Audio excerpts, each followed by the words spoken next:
Hello बच्चों, good evening. मैं मिथिलेश, आपका बायोलॉजी टीचर आ गया हूं चैप्टर नंबर 1 के साथ इंग्लिश मीडियम वाले विद्यार्थियों के लिए झटाझट फटाफट 20 मिनट के अंदर चैप्टर नंबर 1 कंप्लीट रिवीजन। बोले तो एनसीईआरटी कंप्लीट रिवीजन।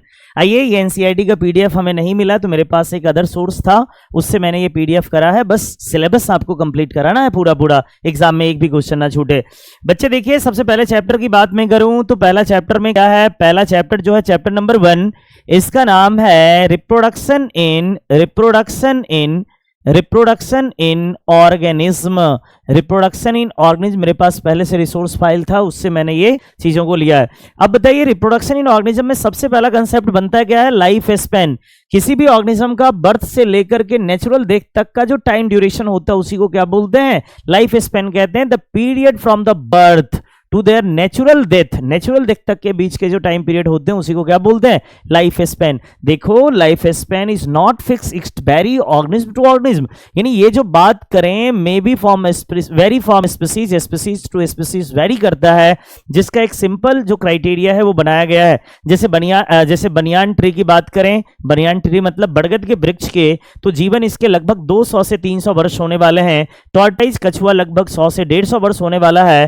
पैरोट 140 वर्ष होता है। हम लोगों का जीवन काल, यहाँ पे मिस्टेक है, हम लोगों का जीवन काल लगभग 70 से 75 वर्ष होता है। ये भी फिक्स नहीं है बच्चे। आगे की बात करते हैं, क्रोकोडाइल 60 वर्ष जिंदा रहता है। कौवा लगभग 15 वर्ष जीता है। गेहूं, मकई, धान, इस सब जो सीजनल प्लांट होते हैं वो लगभग 5 से 6 महीने जिंदा रहता है। बटरफ्लाई 1 से 2 सप्ताह जिंदा रहता है। मेफ्लाई, जिसको हम मेफ्लाई एक छोटी सी कीट होती हैं, वो 1 दिन जिंदा रहता है। बच्चे, एक है फ्रूट फ्लाई। कौन है बच्चे? Fruit fly. इसका जीवन लगभग कितने दिन होते हैं? 30 डेज होता है। बच्चे, एक रोज है जिसका जीवन कितना? 3 से 4 ईयर होता है। इस तरह से कुछ एग्जाम्पल बताए। काम की बात ये कि इसमें से क्वेश्चन आने की संभावना 0। नेक्स्ट क्वेश्चन, नेक्स्ट टॉपिक देखिए। एक जो है रिप्रोडक्शन, तो बच्चे रिप्रोडक्शन क्या है? Reproduction is a biological process in which any organism can produce their offspring. यानी ये एक बायोलॉजिकल प्रोसेस है जिससे कोई भी ऑर्गेनिज्म अनदर ऑर्गेनिज्म यानी ऑफस्प्रिंग को, अपने जैसे ऑर्गेनिज्म को रिप्रोड्यूस करेगा। अब बताइए, रिप्रोडक्शन क्यों जरूरी है बच्चे? रिप्रोडक्शन क्यों इंपॉर्टेंट रखता है, ये बताइए। तो बताइए, कम्युनिटी को, स्पीसीज को बनाए रखने के लिए reproduction is necessary for the community for its species, यानी कंटिन्यूटी टू इट्स स्पीसीज। मतलब कोई भी ऑर्गेनिज्म अर्थ पे बना रहे लंबे समय तक, उसकी एक्सटिंक्ट ना हो जाए, वो जीव समाप्त ना हो जाए, इसकी कंटिन्यूटी को बनाए रखने के लिए क्या जरूरी है? रिप्रोडक्शन जरूरी है।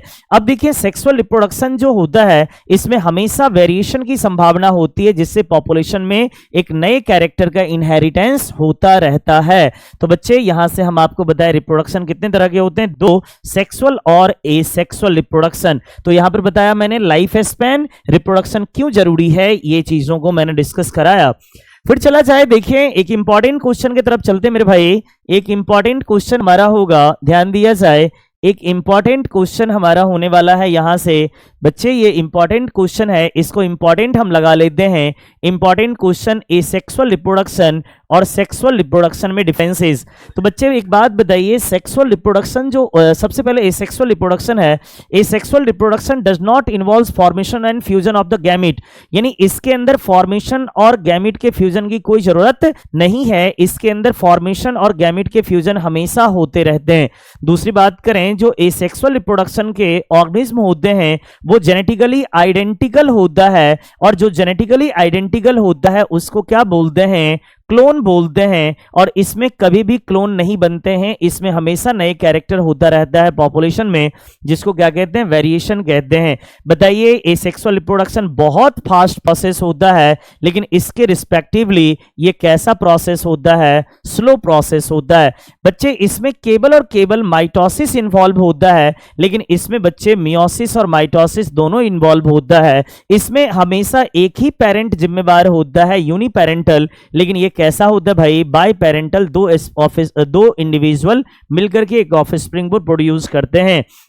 अब देखें, ये इंपॉर्टेंट होता है। अगर हम बात करें, ये किसी तरह का कोई इंपॉर्टेंट रोल नहीं प्ले करता है इवोल्यूशन में, लेकिन इसका इवोल्यूशन में बहुत बड़ा रोल होता है, इवोल्यूशन में बहुत बड़ा रोल होता है। अब बताइए ये खास करके सिंगल सेल ऑर्गेनिज्म के अंदर, कुछ प्लांट और कुछ एनिमल के अंदर होता है, और ये जितने भी हायर एनिमल्स होते हैं, जितने भी हायर प्लांट होते हैं, उस सब के अंदर क्या होता है, सेक्सुअल रिप्रोडक्शन। तो ये इंपॉर्टेंट क्वेश्चन है सेक्सुअल रिप्रोडक्शन और एसेक्सुअल रिप्रोडक्शन के डिफरेंस में, जिसमें सबसे ज्यादा इंपॉर्टेंट हम पहले पॉइंट को लगा रहे हैं और दूसरे पॉइंट क्लोन को लेकर के ये ज्यादा इंपॉर्टेंट हो गया है। किसके कारण मेरे बच्चे, तो क्लोन के कारण ये ज्यादा इंपॉर्टेंट हो रहा है। नेक्स्ट पॉइंट चलते हैं। तो जरा देखिए नेक्स्ट पॉइंट पे हम चलें तो एसेक्सुअल रिप्रोडक्शन हमारा टॉपिक है। बच्चे कौन सा टॉपिक हमारा आ रहा है, तो यहां से देखा जाए एसेक्सुअल रिप्रोडक्शन की ये टॉपिक हम आपको बतला रहे हैं बच्चे, एसेक्सुअल रिप्रोडक्शन।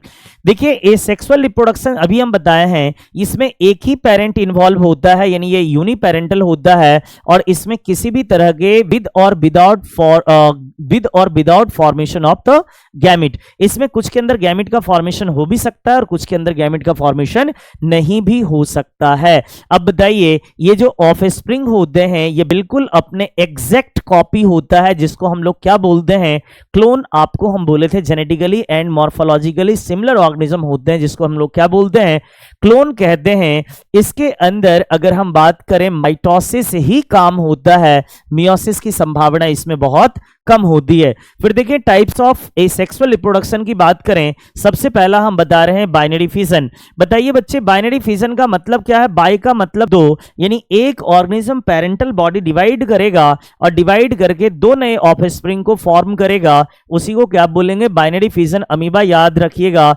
अमीबा और पैरामीशियन, जैसे मान लीजिए एक कोई अमीबा है, अपने साइज को बढ़ाया, न्यूक्लियस इलोंगेट हुआ, यहां से न्यूक्लियस डिवाइड किया, न्यूक्लियस डिवाइड करके दो डॉटर सेल का फॉर्मेशन कर लिया, जिसको हम लोग क्या बोले, बाइनरी फिजन बोले। और ये जब भी होगा तो किसके अंदर, फेवरेबल कंडीशन के अंदर ही बाइनरी फिजन होगा। तो देखें the splitting of parental cell into two equal daughter cell, यानी जो हमारा पेरेंटल सेल है वही स्प्लिट कर गया, डिवाइड कर गया दो इक्वल सेल में, इसी को क्या बोले, इसी को बोले बाइनरी फिजन, जो खास करके बैक्टीरिया और प्रोटोजोआ के अंदर ये मिलने वाला है।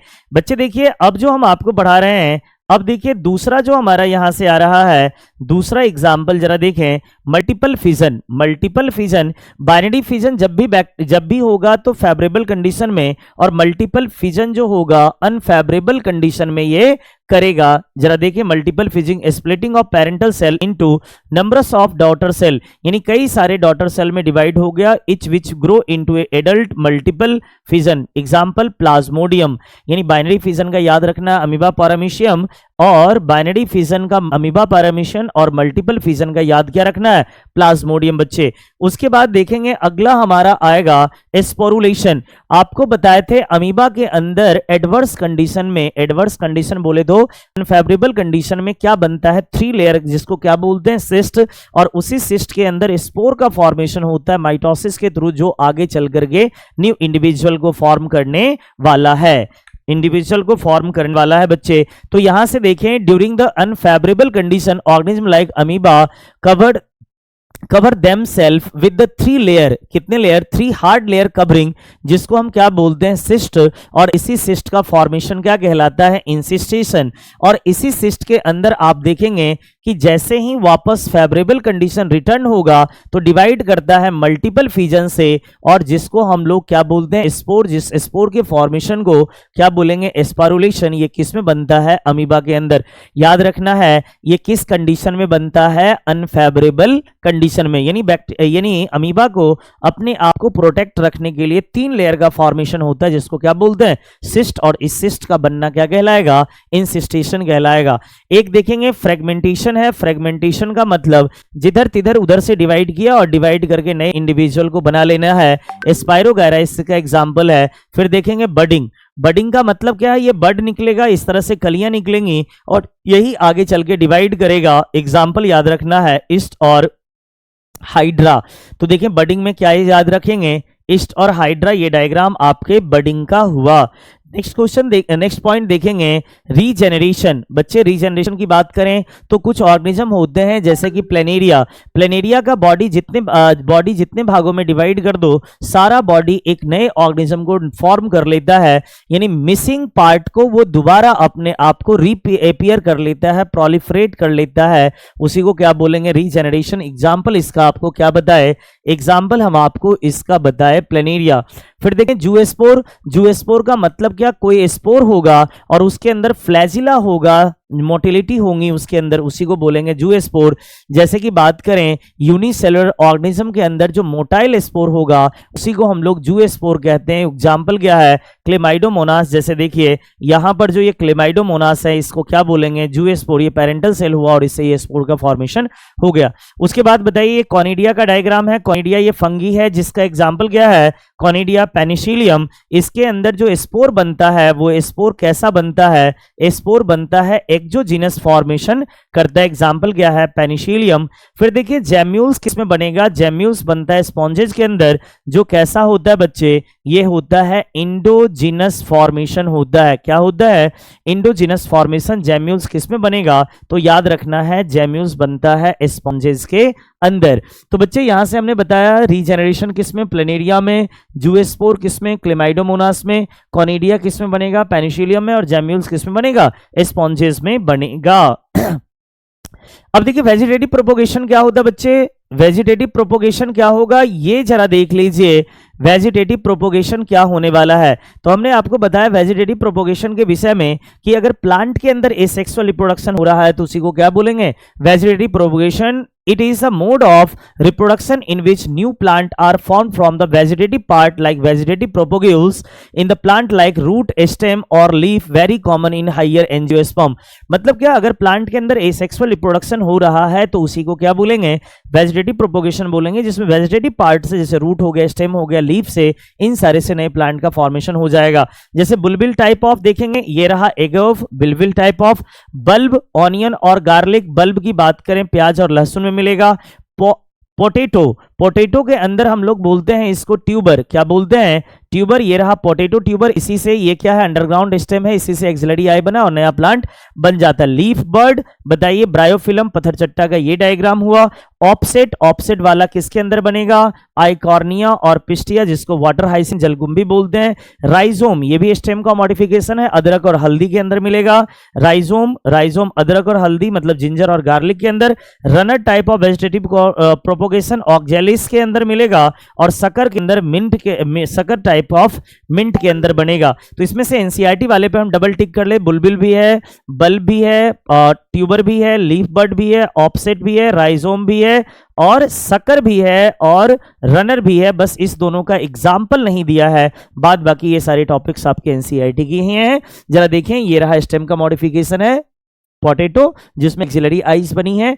ये रहा स्टेम का मॉडिफिकेशन जिसको बोलते हैं राइजोम, अदरक और हल्दी। ये कह रहा बुलबिल एगोम, ये कह रहा लीफ बर्ड, पत्थर चट्टा यानी ब्रायोफिलम, और ये रहा offset type of Eichhornia pistia, जिसको हम लोग जलकुंभी कहते हैं।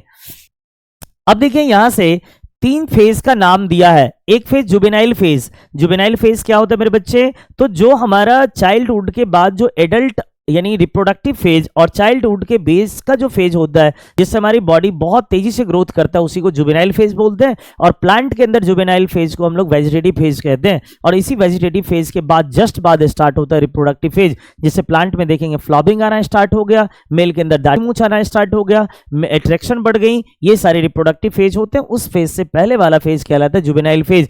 Juvenile phase the plant is called vegetative phase, अभी जस्ट बताए। अब देखें हम अगर बात करें तो 2 तरह के ऑर्गेनिज्म होते हैं, एक को कहते हैं प्राइमेट और दूसरे को कहते हैं नॉन प्राइमेट। मतलब जो भी दूध देने वाले प्राणी होते हैं मैमल्स, उसमें 2 तरह के ऑर्गेनिज्म को बांटा गया है। एक का नाम कहा गया है प्राइमेट, दूसरे का नाम कहा गया है नॉन प्राइमेट।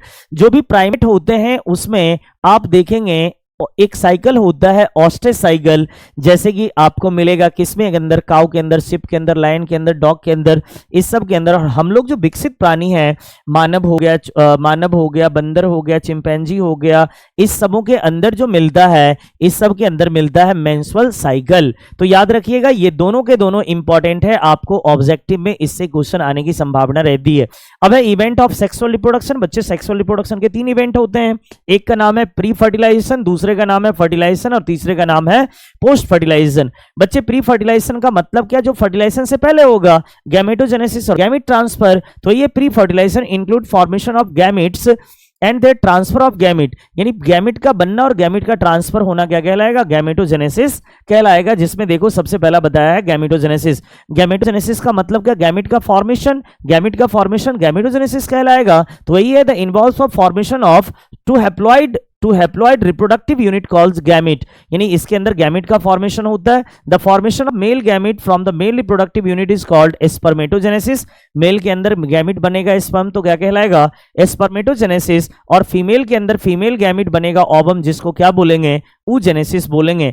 अब देखो अगर बात करें सेम साइज के गैमेट बनेंगे तो उसको क्या कहेंगे, होमोगैमेट्स या आइसोगैमेट्स नाम देंगे। और अलग अलग तरह के गैमेट बनेंगे तो क्या नाम देंगे, हेट्रोगैमेट्स। अगर सेम गैमेट बने तो आइसोगैमेट, और अलग अलग तरह का बनेगा तो क्या नाम देंगे, हेट्रोगैमेट्स नाम देने वाले हैं। अगर मान लीजिए हम बात करें हेट्रोगैमेट्स का, हेट्रोगैमेट्स मेल, अगर हम बात करें हेट्रोगैमेट्स का, तो इसके अंदर ह्यूमन की बात करें, ओवम और जो स्पर्म होते हैं ये दोनों अलग अलग साइज के होते हैं, जिसमें मेल रिप्रोडक्टिव यूनिट का नाम देते हैं स्पर्म या एंथ्रेजॉइड, और फीमेल यूनिट का नाम देते हैं ओवम या एग। ये भी पूछा गया है, मेल गैमेट का क्या नाम देंगे, एंथ्रेजॉइड या स्पर्म, और फीमेल गैमेट का ओवम या एग नाम देते हैं। अगर हम बात करें यहां से एक एग्जांपल है कि अगर कोई प्लांट की बात करता है, एक ही plant, a single organism having both male and female sex organ called homothallic. Homothallic या मोनोसियस प्लांट, यानी एक ही प्लांट पर मेल और फीमेल दोनों बॉडी होंगे, दोनों सेक्स ऑर्गन होंगे, उसी को क्या कहा गया, इसी को कहा गया होमोथैलिक, जिसको क्या कहे, कोकोनट। और एक एनसीईआरटी का एग्जाम्पल है कारा। क्या एग्जाम्पल है बच्चे, इसका एक एग्जाम्पल और है जिसको क्या कहे, कारा कहे। अब देखें डायोसियस का मतलब क्या, मेल फीमेल रिप्रोडक्टिव ऑर्गन अलग अलग प्लांट में होगा, जिसको हेट्रोथैलिक बोलेंगे। एग्जाम्पल क्या है, पपाया। सेक्सुअलिटी इन प्लांट में हम आपको मेन क्लास में बताए थे। अगर कोई फ्लावर है यूनिसेक्सुअल मेल फ्लावर है तो उसके अंदर केवल स्टामिन होगा, जिसको क्या बोलेंगे, स्टामिनेट। और अगर कोई यूनिसेक्सुअल फीमेल फ्लावर है जिसके अंदर केवल और केवल पिस्टिल होगा तो इसको क्या बोलेंगे, पिस्टिलेट। उसी तरह से एनिमल्स में अगर कोई एनिमल है जिसके अंदर दोनों सेक्स ऑर्गन है, यानी टेस्टिस भी है और ओवरी भी है, तो उसको क्या बोलते हैं, हर्माफ्रोडाइट बोलते हैं। हम क्या बोलेंगे बच्चे, हर्माफ्रोडाइट, या इसी को बोलते हैं बाइसेक्सुअल भी बोल सकते हैं, जैसे अर्थवॉर्म और स्पॉन्जेज। इसके अलावा लीच भी याद रख सकते हैं, लीच भी आपके एग्जाम्पल में दिया जाता है। बच्चे यहां से बहुत सारी चीजें आ गई। जो रिप्रोडक्टिव यूनिट होता है हैप्लॉइड सेल, उसी को गैमेट कहेंगे। मेल के अंदर स्पर्म का बनना स्पर्मेटोजेनेसिस, फीमेल के अंदर ओवम का बनना oogenesis। अगर गैमेट सेम है तो आइसोगैमस या होमोगैमेट्स कहलाएंगे, अगर डिफरेंट है तो हेट्रोगैमेट्स कहलाएंगे। अगर मान लीजिए मेल गैमेट का नाम दे तो एंथ्रेजॉइड या स्पर्म देंगे, फीमेल गैमेट का नाम देंगे तो ओवम या एग नाम देंगे। अगर एक ही प्लांट बॉडी पर मेल फीमेल दोनों है तो मोनोसियस या होमोथैलिक नाम देंगे। अगर अलग अलग प्लांट बॉडी पर मेल अलग और फीमेल अलग है तो हेट्रोथैलिक नाम देंगे या डायोसियस नाम देंगे। फिर बताया अगर यूनिसेक्सुअल प्लांट है जिसमें केवल और केवल फ्लावर है, जिसमें केवल केवल मेल फ्लावर है, स्टामेन तो स्टामिनेट, केवल पिस्टिल है तो पिस्टिलेट। अगर कोई एनिमल है जिसके अंदर male female sex organ testis strawberry दोनों है तो हर्माफ्रोडाइट या बाइसेक्सुअल कहलाएगा।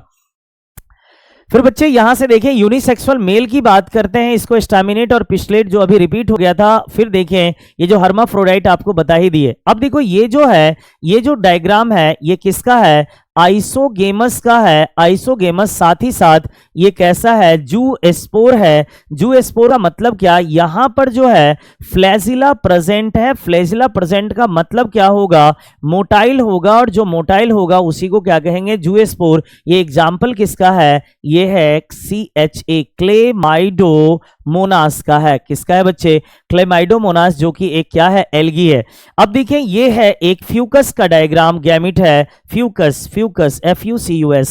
ये किसका है, फिकस का है, जो एक फंगी है जिसका ये रहा फीमेल, जिसका ये क्या कौन सा पार्ट रहा, फीमेल गैमिट रहा, और ये क्या रहा, छोटा टिन्ना सा, ये रहा मेल। देख रहे हैं यहां पर सेम है इसलिए आइसोगेमस अभी जस्ट पढ़ाए थे। और अगर मेल फीमेल अलग अलग है तो एनाइसोगेमस या इसी को ऊगेमस कहते हैं। ये मान लीजिए ह्यूमन का ओवम है फीमेल गैमिट और ये क्या है, स्पर्म है। बच्चे इस दोनों को देख के बताइए साइज में बड़ा अंतर है, इसलिए इस दोनों का नाम क्या दिए, हेट्रोगैमिट्स। लेकिन इन दोनों की एक विशेषता है कि फीमेल बहुत बड़ी है मेल के कंपैरिजन में, इसलिए इसको ऊगेमस भी कहते हैं। जरा देखें अब यहां से cell division in gamete formation. बच्चे अगर मान लीजिए मेन बॉडी, अगर मान लीजिए मेन बॉडी इसका डिप्लॉयड होगा तो यहां पर मियोसिस सेल डिवीजन होगा, मियोसिस सेल डिवीजन बनेंगे और यहां से क्या बनेगा, गैमिट बनेगा। अगर ये हैप्लॉइड होगा तो इससे गैमिट जो बनेगा वो किससे बनेगा, माइटोसिस से बनेगा। तो याद रखना अगर डिप्लॉयड बॉडी है तो गैमेटोजेनेसिस में कौन सा सेल डिवीजन, मियोसिस। अगर हैप्लॉइड बॉडी है तो गैमेटोजेनेसिस में कौन सा, माइटोसिस। वही देखेंगे gamete are always haploid, gamete चाहे इसका हो डिप्लॉयड का चाहे हैप्लॉइड का, गैमिट कैसा होता है, हमेशा हैप्लॉइड होगा। Haploid organism produces gamete by mitosis. बताओ हैप्लॉइड ऑर्गेनिज्म गैमिट को बनाएगा किस सेल डिवीजन से, माइटोसिस सेल डिवीजन से। But diploid organism undergoes meiosis, diploid body कैसा करेगा, मियोसिस करेगा, तब जाके गैमिट फॉर्मेशन होगा और इन सेल को क्या बोलते हैं, मियोसाइट सेल बोलते हैं। आगे देखिए at the end of both division only one set of chromosome gamete in, क्या लिखा है sir, incorporated into the each gamete, जिसको हम किससे बोलते हैं, एन यानी हैप्लॉइड से। अब देखिए गैमिट ट्रांसफर, जैसे फ्लावर के ये रहा एंथर, यहां पर पॉलन ग्रेन्स बना, ये रहा फ्लावर का कार्पेल, तो यहां से पॉलन ग्रेन जो यहां आएगा इसको क्या बोलते हैं बच्चे, इसको बोलते हैं पॉलिनेशन। क्या बोलेंगे बच्चे, इसको बोलेंगे पॉलिनेशन, पॉलिनेशन बोलेंगे। ये किसके लिए, प्लांट के अंदर। और हम लोग जो ह्यूमन हैं या फिर कोई एनिमल के अंदर इनक्वाइटस करेगा, क्वाइटस के कारण जो सीमेन ट्रांसफर होगा उसको क्या बोलेंगे, इंसेमिनेशन। तब जाके आगे फर्टिलाइजेशन का प्रोसेस आगे प्रोसीड करेगा। फिर देखिए बच्चे आगे हम चलें तो मेल गैमिट यूजुअली मोटाइल होना चाहिए। जैसे आप लोग जानते हैं मेल गैमिट कैसा होगा, मोटाइल होगा। और अगर नहीं मोटाइल होगा तो उसके चलने में कौन, दूसरे फैक्टर की जरूरत होगी। अब देखें इन लोअर प्लांट्स लाइक एल्गी, ये क्वेश्चन इंपॉर्टेंट है, एल्गी के अंदर, ब्रायोफाइटा के अंदर और टेरिडोफाइटा के अंदर पानी से पॉलिनेशन होगा क्योंकि उसका नॉन मोटाइल होता है। The lower plants like algae, fungi, both male and female gametes are motile. लेकिन आगे देखें in simple plants like algae, bryophyta and pteridophyta water act as the medium for the gamete transfer. ये भी आपका important होने वाला है। यानी हमने आपको क्या बतलाया, यहां से आपको हमने ये इंपॉर्टेंट इसलिए बताया कि एल्गी हो, ब्रायोफाइटा हो और टेरिडोफाइटा हो, इसका मेन बॉडी हैप्लॉइड तो होता ही है, साथ ही साथ इसके ट्रांसफर में कौन इंपॉर्टेंट रोल प्ले करेगा, वाटर इंपॉर्टेंट रोल प्ले करेगा ताकि मेल आसानी से फीमेल गैमिट तक ट्रांसफर हो सके। अब देखिए हम बात करते हैं एंजियोस्पर्म के पॉलन ग्रेन्स, जो अभी बतला रहे थे मेल से फीमेल तक जाएगा, इसको क्या कहते हैं, पॉलिनेशन बोलते हैं। बच्चे क्या बोलेंगे, इसको हम पॉलिनेशन बोलेंगे। उसके बाद देखें अगला टॉपिक है फर्टिलाइजेशन या सिनगेमी। फर्टिलाइजेशन का ही दूसरा नाम देते हैं सिनगेमी। मेल के फीमेल गैमिट से फ्यूजन होना क्या कहलाएगा, फर्टिलाइजेशन कहलाएगा। और फर्टिलाइजेशन के फलस्वरूप एक डिप्लॉयड सेल बनता है जिसको क्या बोलते हैं, जाइगोट, जिसको डिप्लॉयड होगा यानी 2n से दिखाएंगे। अब देखो कुछ ऐसे ऑर्गेनिज्म होते हैं जो बिना फर्टिलाइजेशन का ही अपने जैसे ऑफस्प्रिंग को प्रोड्यूस कर देता है, जिसको बोलते हैं पार्थेनोजेनेसिस। एग्जांपल है रोटीफर्स, हनी बी, लिजार्ड। और कुछ बर्ड्स होते हैं जो विदाउट फर्टिलाइजेशन ही ऑफस्प्रिंग प्रोड्यूस कर देता है, जिसको क्या बोलते हैं, पार्थेनोजेनेसिस बोलते हैं। और फर्टिलाइजेशन दो तरह का होता है, एक एक्सटर्नल फर्टिलाइजेशन और दूसरा इंटरनल फर्टिलाइजेशन। बच्चे एक्सटर्नल फर्टिलाइजेशन को हम लोग क्या बोलते हैं, इसको बोलते हैं इन विट्रो फर्टिलाइजेशन। और इंटरनल फर्टिलाइजेशन को क्या बोलते हैं, इन विवो फर्टिलाइजेशन, हम इसका नाम देते हैं। अब बताओ फर्टिलाइजेशन अगर बॉडी के बाहर होगा, आउटसाइड ऑफ द बॉडी होगा तो क्या कहलाएगा, एक्सटर्नल फर्टिलाइजेशन कहलाएगा। और अगर फर्टिलाइजेशन बॉडी के अंदर होगा तो क्या कहलाएगा, इंटरनल फर्टिलाइजेशन कहलाएगा। अब देखो जो एक्सटर्नल फर्टिलाइजेशन होगा उसमें गैमिट की ज्यादा जरूरत होगी, चाहे मेल गैमिट हो या फीमेल गैमिट, जिसके कारण यहां पर बर्बादी भी ज़्यादा होगा और इसके लिए सराउंडिंग मीडियम वाटर की ज़रूरत होती है